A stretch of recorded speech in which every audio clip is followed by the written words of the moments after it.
पंढरपुरात श्री विठ्ठल मंदिर परिसरापासून अगदी 1 किलोमीटर अंतरावरती आम्ही घेऊन आलो आहोत सागर डेव्हलपर्स निर्मित श्री दत्तनगरी रहिवासी येलो झोन ओपन प्लॉटचा भव्य प्रकल्प। साईटचा पत्ता सांगोला रस्ता शनेश्वर मंदिराच्या समोर, गुरुदेव नगर नजीक, सांगोला रस्त्यापासून अगदी 200 मीटर अंतरावर। श्री दत्तनगरी मध्ये आपणास उपलब्ध आहेत 50 फुटी डीपी रोड लगत 20 फूट अंतर्गत रोड, रस्त्याच्या दोन्ही बाजूला झाडं, स्ट्रीट लाईटची सोय, नगरपालिकेचं पाणी कनेक्शन, सिमेंट कंपाऊंड युक्त क्षेत्र, बसण्यासाठी बेंच, सर्व सुविधांनी परिपूर्ण असलेल्या श्री दत्तनगरी या आमच्या प्रकल्पामध्ये आपल्या हक्काच्या घरासाठी प्लॉट बुकिंग करण्यासाठी आजच संपर्क करा। संपर्क क्रमांक ताज्या घडामोडी पाहण्यासाठी आमच्या YouTube चॅनलवरील PVR म्हणजेच पंढरी वार्ता या न्यूजला सबस्क्राइब करा आणि शेजारील बेल आयकॉनवर क्लिक करा।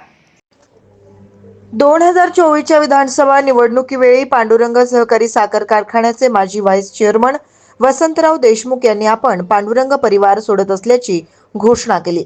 पुढे राष्ट्रवादी काँग्रेस शरदचंद्र पवार पक्षात प्रवेश केला आणि त्यांच्यावर या पक्षाच्या जिल्हाध्यक्ष पदाची जबाबदारीही सोपवण्यात आली।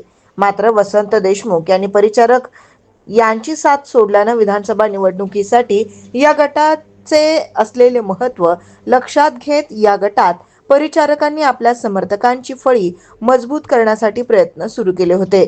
तर कासेगावात वसंत देशमुख यांच्या विरोधातील तिसऱ्या आघाडीच आता आणखी मोकळी मिळाली होती।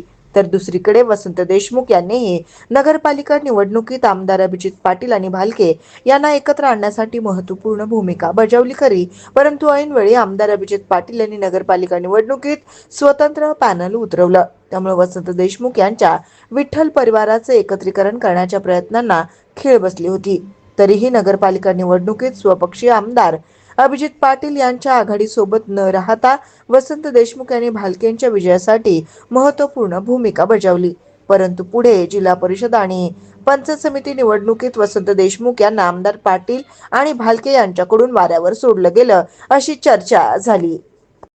वसंत देशमुख यांनी राष्ट्रवादी आघाडीच्या माध्यमातून जिल्हा परिषद गटातून संतोष वाघमारे तर कासेगाव पंचायत समिती गणातून प्रमोद देशमुख यांना मैदानात उतरवलं, परंतु या गटातून भालकेंनी आपले उमेदवार देत वसंत देशमुख यांना झटका दिला असंच म्हटलं गेलं। तर इतर गटात आमदार पाटील व भगीरथ भालके एकत्र आल्यानं कासेगावात गटात आमदार अभिजित पाटील यांनी दुर्लक्ष केलं अशी चर्चा झाली आणि आता यातूनच समान संख्याबळामुळे पंचायत समिती सभापती व उपसभापती निवडीवेळी वसंत देशमुख यांनीही आमदार अभिजित पाटील आणि भगीरथ भालकेंना झटका दिला आहे।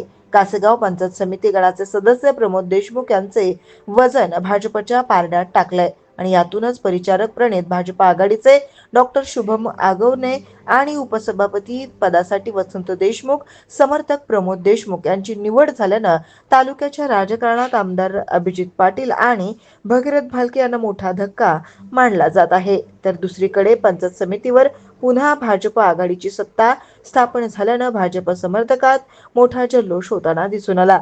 पंढरपूर मंगळवेढा विकास आघाडीचे प्रमुख उमेश परिचारक, कृषी उत्पन्न बाजार समितीचे सभापती हरीश गायकवाड आणि माजी सभापती वसंत देशमुख यांच्या बैठकीत एकत्र येण्याबाबत शिक्कामोर्तब झालं आणि तालुक्याच्या राजकारणात पुन्हा जुनेच समीकरण नव्या झळाळीनं पुढे आले आहे असंच म्हणावं लागेल।